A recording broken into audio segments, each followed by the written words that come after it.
ನಗರದಲ್ಲಿ ಕಲರ್ ವಿದ್ಯುತ್ ದೀಪಗಳು ಹಳ್ಳ ಹಿಡಿದು ಹೋಗಿವೆ. ಪ್ರವಾಸೋದ್ಯಮ ಇಲಾಖೆ ಸಚಿವರ ತವರು ಕ್ಷೇತ್ರದಲ್ಲಿ ಅವ್ಯವಸ್ಥೆ ತಾಂಡವಾಡುತ್ತಿದೆ.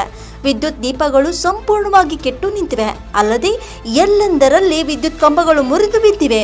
ಆದರೂ ಕೂಡ ನಗರಸಭೆ ಅಧಿಕಾರಿಗಳು ಹಾಗೂ ಪ್ರವಾಸೋದ್ಯಮ ಇಲಾಖೆಯವರು ಮೌನಕ್ಕೆ ಶರಣಾಗಿರುವುದು ದುರ್ದೈವದ ಸಂಗತಿಯಾಗಿದೆ.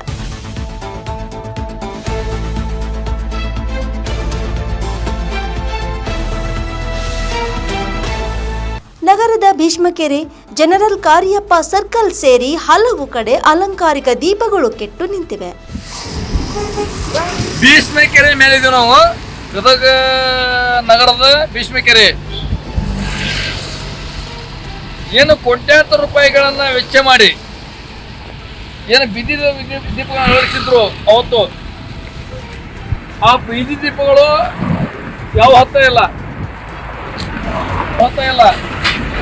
ಅಲ್ಲಿಂದ ಭೀಷ್ಮಕೆರೆಗೆ ಏನಾಗೈತೆ ಅಂದ್ರೆ ಇದು ದುಂದುವೆಚ್ಚ ಮಾಡಿ ಭೀಷ್ಮಕೆರೆ ಹೆಸರು ಹೇಳ್ಕೊಂಡು ಕೋಟ್ಯಾಂತರ ರೂಪಾಯಿಗಳನ್ನ ಒಳ್ಳೆ ಹೊಡೆಯುವಂತ ಹುಣ್ಣ ನಡೆದೈತಿ ಗಿರಣಿಯೊಳಗ.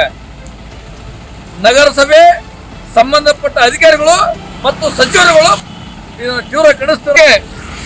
ಭೀಷ್ಮಕೆರೆ ಒಳಗ ಯಾರು ಪ್ರವಾಸಿಗರು ಬಂದ್ರೆ ಒಂದಾಕ್ ಹೋಗಕ್ ಜಾಗ ಇಲ್ಲ, ಶೌಚಾಲಯ ಇಲ್ಲ. ಜೊತೆಗೆ ಪ್ರವಾಸಿಗರಿಗೆ ನೀವು ಟಿಕೆಟ್ ತಗೊಂತಾರಲ್ಲ ಬಸ್ಸನ್ನು ಹೋಗ್ಬೇಕಾದ್ರೆ, ಆ ಬಸ್ಸನ್ನು ಹೋಗ್ಬೇಕಾದ್ರೂ ಕೂಡ ಟಿಕೆಟ್ ತಗೊಂಡಾಗ ಅವ್ರ ಮೂಲಭೂತ ಸೌಕರ್ಯಗಳಿಲ್ಲ. ಇದನ್ನ ತೀವ್ರ ಖಂಡಿಸ್ತೀವಿ. ನಗರಸಭೆ ಆಕ್ಷನ್ ಕೊಡ್ಬೇಕು. ಕೋಟ್ಯಾಂತರ ರೂಪಾಯಿಗಳನ್ನ ಕೊಳ್ಳೆ ಹೊಡೆದಿದ್ರಲ್ಲ, ಇದನ್ನ ತನಿಖೆ ಹಾಕಿ ಲೋಕಾಯುಕ್ತ ಕೇಸ್ ಕೊಡ್ಬೇಕಾಗ್ತೈತಿ. ಮುಂದಿನ 15 ದಿನದೊಳಗಾಗಿ ಈ ಬೀದಿ ದೀಪಗಳನ್ನು ದುರಸ್ತಿಗೊಳಿಸಿ ಲೈಟ್ಗಳು ಹಚ್ಚಬೇಕು. ಜೊತೆಗೆ ಆ ಬಸವಣ್ಣ ಮೂರ್ತಿ ಹೋಗುವವರಿಗೆ ಜೊತೆಗೆ ನಮ್ಮ ಶೌಚಾಲಯ ವ್ಯವಸ್ಥೆಯನ್ನು ಒದಗಿಸಿಕೊಡ್ಬೇಕು.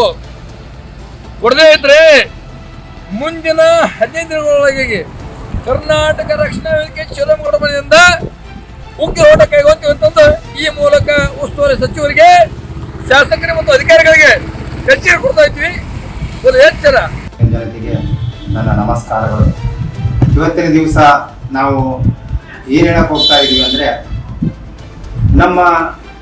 ನಿಮ್ಮೆಲ್ಲರ ನೆಚ್ಚಿನ ನಾಯಕರು ಹಾಗೂ ನಮ್ಮ ಭಾಗದ ಉಸ್ತುವಾರಿ ಸಚಿವರಾದಂಥ ಎಚ್ ಕೆ ಪಾಟೀಲ್ ಸಾಹೇಬರು ಈ ಹಿಂದೆ ಗದಗ ನಗರ ಸುಂದರ ಕಾಣಲಿ ಅಂತ ಇವೇನು ನಮ್ಮ ಕಲರ್ ಲೈಟ್ ಏನು ಅಳವಡಿಸಿದ್ರಲ್ಲ, ಅವು ಈಗೆಲ್ಲ ಬಂದಾಗಿ ನಿಂತಿವೆ. ಈಗ ಅದಕ್ಕೆ ಸಂಬಂಧಪಟ್ಟ ಅಧಿಕಾರಿಗಳು ಏನ್ ಮಾಡ್ತಾ ಇದ್ದಾರೆ, ನಮ್ ಗದಗು ಆ ಲೈಟ್ ನಿಂದ ಜಗಮಗ ಅಂತದ್ದು ಬಹಳ ಒಂದು ಸುಂದರವಾಗಿ ಕಾಣ್ತಾ ಇತ್ತು. ಆ ಲೈಟ್ ಈಗ ಹತ್ಲಾರ್ದ ಆಮೇಲೆ ವೈರ್ ಅವೆಲ್ಲ ಹರಿದು ಅವು ಒಂದು ಅಳಿವಿನ ಹಂಚಿಗೆ ಬಂದವು.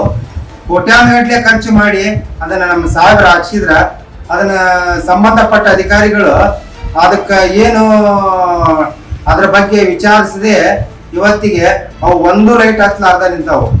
ಭೀಷ್ಮಕೆರೆ ಮೇಲೆ ಆಗಿರ್ಬೋದು, ಈ ಸ್ಟೇಷನ್ ರೋಡ್ ನಲ್ಲಿ ಆಗಿರ್ಬೋದು, ಗದಗಿನ ಸ್ಟೇಷನ್ ರೋಡ್ ನಲ್ಲಿ ಆಗಿರ್ಬೋದು, ಅವೆಲ್ಲ ಏನದವಲ್ಲ ಆದಷ್ಟು ಬೇಗ ಅವನ್ನ ಸರಿಪಡಿಸಿ ಆ ಲೈಟ್ ಮತ್ತೊಮ್ಮೆ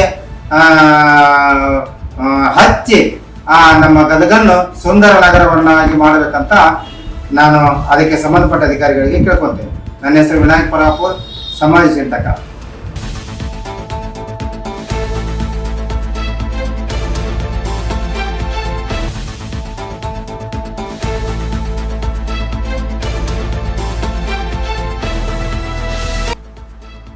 ರೈಸ್ ಆಫ್ ನ್ಯೂಸ್ ಗದಗ್.